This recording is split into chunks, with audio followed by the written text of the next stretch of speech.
The first step towards achieving your dreams is having the right coach. Get the best education with forensic classes by Diksha and make your NET forensic exam dreams come true. Download the app now. Hello everyone, welcome to our YouTube channel. In आज की class में हम पढ़ रहे हैं human anatomy and physiology. Human anatomy physiology की history भी हम पढ़ेंगे। So before starting today's class, a quick reminder that we have all these unique courses in our official application. So application की लिंक आपको डिस्क्रिप्शन में मिल जाएगी, वहाँ से आप ये सारी क्लासेस ज्वाइन कर सकते हैं एंड आपके एग्जाम्स में बहुत अच्छे मार्क्स स्कोर कर सकते हैं। सो सारे के सारे फर्स्ट ईयर के जो स्टूडेंट्स हैं वो ह्यूमन एनाटॉमी फिजियोलॉजी ज़रूर पढ़ते हैं एंड इसी वजह से आज के लेक्चर से हम ह्यूमन एनाटॉमी फिजियोलॉजी पढ़ना शुरू कर रहे हैं। So this is first lecture of human anatomy and physiology. So before understanding human anatomy and physiology, सिर्फ हम सिंगल टर्म्स अंडरस्टैंड करने की कोशिश करते हैं that what is anatomy and what is physiology. So अगर हम एनाटॉमी की बात करें, so anatomy is a study or a scientific study of bodily structures. Body structure की जब हम स्टडी करते हैं हम उसे कहते हैं एनाटॉमी। एंड एनाटॉमी हमें समझने के लिए बॉडी को ओपन अप करना पड़ेगा। We have to open the body up किसी भी लिविंग ऑर्गेनिज्म का। जब हम इंटरनल स्ट्रक्चर की स्टडी करते हैं तो वो कहलाती है ह्यूमन एनाटॉमी एंड डाइसेक्शन की रिक्वायरमेंट होती है। इन सेपरेट पार्ट्स की भी स्टडी करते हैं and it all comes under human anatomy. And what about physiology? So जो फिजियोलॉजी है it is nothing but the study of function of those organs. So आप anatomy में organs के बारे में पढ़ोगे, यूनिक organs के बारे में पढ़ोगे। फिजियोलॉजी में ये सारे के सारे organs है जिनका जो organ system है वो किस तरीके से काम करता है, what is the mechanism behind that particular organ system, आप वो पढ़ते हो and that is physiology. Physiology is nothing but the function and mechanism of particular organ system in any living organism. Okay, so anatomy में dissect करना पड़ेगा and आप heart देख सकते हो। हार्ट का अनाटॉमी में किसी भी ऑर्गेनिज्म का हार्ट एग्जामिन कर सकते हो। बॉडी ओपन अप करके आप हार्ट पता लगा सकते हो। ये काम कैसे करता है ये आप फिजियोलॉजी में समझते हो।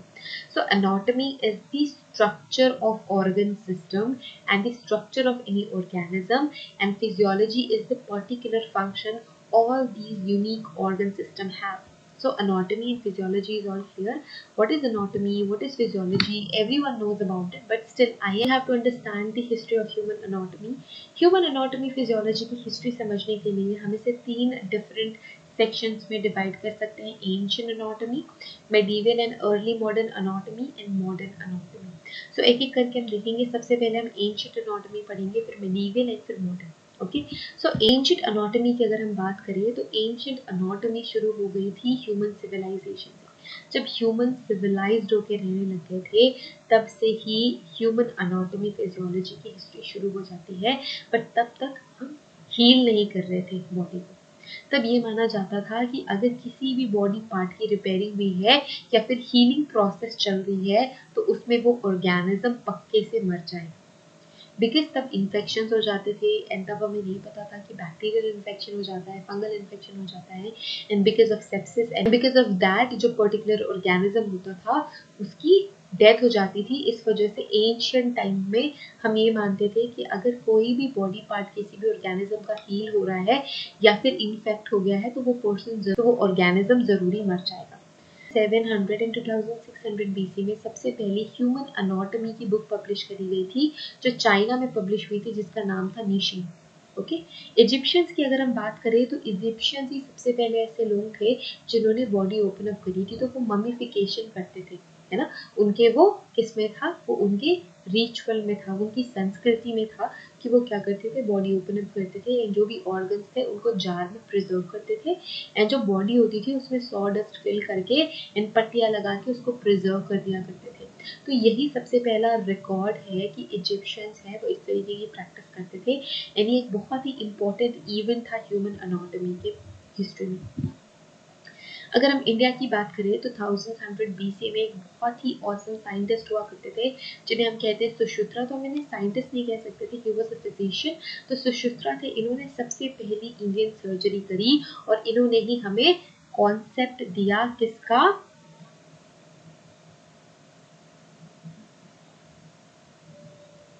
उन्होंने एंड सुश्रुता ने पर्पसफुल सर्जरी करी, एक पर्पस के साथ सर्जरी करी, विदाउट पर्पस सर्जरी नहीं करी थी. It was the first record of Indian surgery at the time of 1000 BC. और उन्होंने क्या किया था, इंटेस्टाइन का ऑब्स्ट्रक्शन किया था अपनी सर्जरी में. एंड इन्होंने एसेप्टिक प्रैक्टिसेस को भी इन्वेंट किया था. हिपोक्रेट्स 460 एंड 377 BC की बात है. एक साइंटिस्ट होते हैं हिपोक्रेट्स, जिन्हें हम कहते हैं फादर ऑफ मेडिसिन. ये सबसे पहले ऐसे पर्सन थे जिन्होंने अनाटॉमी के लिए गाइडलाइन बताई थी. उन्होंने बताई थी कि डाइसेक्शन कैसे किया जाना चाहिए, डेड बॉडीज का डाइसेक्शन कैसे करना है. सो जो बैटल फील्ड्स में जो भी सोल्जर्स होते थे उनकी बॉडी डाइसेक्ट करके क्या करते थे, वो स्टडीज करते थे अपनी. अब moving to the medieval or early modern anatomy. So Aristotle around 384 and 322 BC इन्होंने सबसे पहली बार टर्म anatomy दिया. ओके, जो हिपोक्रेट्स थे, ही was the father of medicine. And इन्होंने ही कैसे डाइसेक्ट करना है हमें वो भी बताया था. And he was the founder of anatomy. वो फाउंडर थे अनाटॉमी, क्योंकि बैटल फील्ड से जो भी डेड बॉडीज आती थी उसको डाइसेक्ट करके स्टडी करने का ये काम करते थे. And he was the father of medicine and founder of anatomy. जो अनाटॉमी वर्ड है वो सबसे पहले एरिस्टोटल ने दिया था. He wrote the first ever account on embryology. और इन्होंने सबसे पहली बार एम्ब्रियोलॉजी से रिलेटेड कुछ लिखा. एंड इन्होंने एनालाइज किया हमारे डिफरेंट वेन्स एंड आर्टरीज को. एंड वो ये बिलीव करते थे कि हार्ट है centre of intelligence and emotions. तब ब्रेन के बारे में हमें नहीं पता था, तो जो एरिस्टोटल थे उन्होंने बोला था जो ह्यूमन का हार्ट होता है, it was the centre of all the intelligence and emotions. ठीक है. फिर आए Theophilus. Theophilus I 300 and 325 BC में. He was the father of human anatomy. So Aristotle ने नाम anatomy दिया. जो हिपोक्रेट्स थे, he was the founder of anatomy. And जो हेरोफिलस थे वो ह्यूमन अनाटॉमी के फादर है. एंड इन्होंने क्रिमिनल्स को डाइसेक्ट करना शुरू किया. एरिस्टोटल थे जो हेरोफिलस थे, इनके पास ये स्पेशल अथॉरिटी थी कि वो लिविंग क्रिमिनल्स को भी डाइसेक्ट कर सकते हैं. एंड एरिस्टोटल एंड हेरोफिलस को टिलोमिक डायनेस्टी ने ये परमिशन दी थी, को डाइसेक्ट कर सकते हैं. एंड इन्होंने ब्रेन के बारे में पता लगाया एंड स्पाइनल कॉर्ड के बारे में पता लगाया. And they defined it. And इन्होंने स्पाइनल कॉर्ड के पार्ट्स एंड ब्रेन के पार्ट्स को डिफाइन किया. एंड देन इसके बाद इन्होंने बोला कि ब्रेन ये सेंटर ऑफ इंटेलिजेंस. ठीक है. एरिस्टोटल ने बोल दिया था कि heart is centre of intelligence and emotions. And then फिर जब हेरोफिलस आए, हेरोफिलस के साथ जब एरिस्टोटल ने काम किया तब उन्होंने बोला that brain is the centre of intelligence. इसके बाद आए गेलन को हम कहते हैं प्रिंस ऑफ फिजिशियंस. इन्होंने क्या करा, एनिमल्स को डाइसेक्ट करा, मंकीज को डाइसेक्ट करा. And human anatomy and monkeys की अनाटॉमी में क्या सिमिलैरिटीज है ये भी इन्होंने हमें बताया. और इस एज को हम कहते थे गैलेनिक एज. बहुत ही इंपॉर्टेंट कॉन्ट्रीब्यूशन गैलन ने किया था. He was a very prominent anatomist at its time. फिर आई 15th century and 13th-14th century में सारे के सारे डाइसेक्शन प्रोहिबिट कर दिए गए.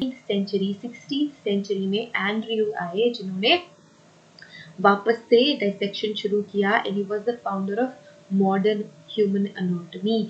इन्होंने बोला कि अनाटॉमी सिर्फ और सिर्फ पढ़ी और समझी जा सकती है with the help of dissection. And इन्होंने फिर से डाइसेक्शन के फेवर में बात करी. फिर 17th सेंचुरी में आए William Harley. He was the English anatomist. He described circulation of blood through human body, but at that time he was not able to describe need of blood. उनको circulatory system के बारे में पता चल गया था, बट सर्कुलेटरी सिस्टम में blood की क्या इंपॉर्टेंस है ये पता नहीं चली थी 17th सेंचुरी में. अब तो हमें पता है that blood carries nutrition and oxygen, right. 18th and 19th century में, so 18th and 19th century में ये फिक्स किया गया कि ह्यूमन अनाटॉमी फिजियोलॉजी डाइसेक्शन के बिना नहीं सीखी जा सकती. एंड जो क्लेम्ड डेड बॉडीज होती है उसकी मदद से सारे के सारे जो स्टूडेंट्स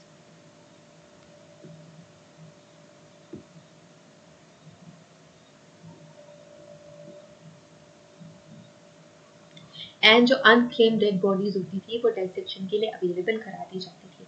इसके साथ ही साथ फॉर्मेलिन को हम as a preservative, as a fixative agent use करने लगे थे.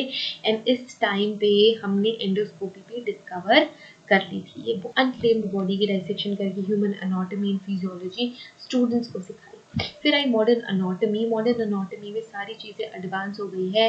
We are at the stage of modern anatomy and हमने बहुत ही एडवांस टेक्निक्स खोज ली है, जैसे कि MRI स्कैनिंग हम कर लेते हैं, technology like PET, CAT, scanners, magnetic resonance, ये सारी चीज़ें, सर्जरी एंड डाइसेक्शन, ये सारी की सारी चीज़ें बहुत ही ज़्यादा स्मूथ हो गई हैं एंड आज के टाइम पे हमने बहुत ज़्यादा डेवलपमेंट कर ली है। So this is about the history of human anatomy and physiology. एक बार वापस से हम देख लेते हैं कि किस तरीके से ह्यूमन एनाटॉमी इवॉल्व हुई। सबसे पहले आई एंशिएंट एनाटॉमी। सो हम शुरू करते हैं ह्यूमन सिविलाइजेशन से। इसके बाद फिर सबसे पहला ह्यूमन एनाटॉमी पे बुक आई जो कि चाइना में पब्लिश हुई। इसके बाद इजिप्शियंस के बारे में हमें पता चला कि वो मम्मीफिकेशन करते हैं। इंडिया से सुश्रुत थे जिन्होंने सबसे पहली सर्जरी करी एंड उन्होंने एसेप्टिक प्रैक्टिसेस को भी बढ़ावा दिया। इसके बाद आई Hippocrates, he was the father of medicine and a person who found anatomy. Aristotle ने एनाटॉमी वर्ड दिया एंड उन्होंने बोला कि heart is the centre of intelligence and emotions. फिर आए हेरोफिलस एंड एरिस्टोटल ने साथ में मिलके spinal cord and brain discover किया एंड उन्होंने बोला कि brain is the centre of intelligence. फिर आई गेलन ने क्या किया, he was the Prince of physician. इन्होंने एक्सपेरिमेंट्स किए एंड इन्होंने इंपॉर्टेंस भी बताई spinal cord and nervous system का। फिर 15th सेंचुरी में सारे के सारे डाइसेक्शंस बंद कर दिए गए। 16th सेंचुरी में ये बातें होने लगी कि बिना डाइसेक्शन तो ह्यूमन एनाटॉमी फिजियोलॉजी हम समझ नहीं पाएंगे। 17th सेंचुरी में डाइसेक्शन फिर से शुरू हुआ। 18th एंड 19th सेंचुरी में जो अनक्लेम्ड बॉडीज होती थी उनका डाइसेक्शन किया जाता था एंड हमने एंडोस्कोपी भी डिस्कवर कर ली थी। इन मॉडर्न एनाटॉमी में हमारे पास बहुत ही एडवांस टेक्नोलॉजीज हैं जिसके थ्रू हम सर्जरीज कर सकते हैं। कई सारे ऐसे रोबोट्स हैं जो रोबोट सर्जरी करते हैं and everything is all modern and advance nowadays and we are in the era of modern anatomy.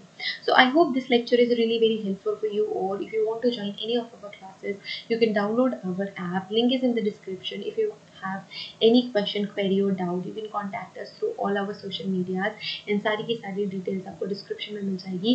So join our classes, join our YouTube channel, and see you guys in the next video. Till then, take care. Bye.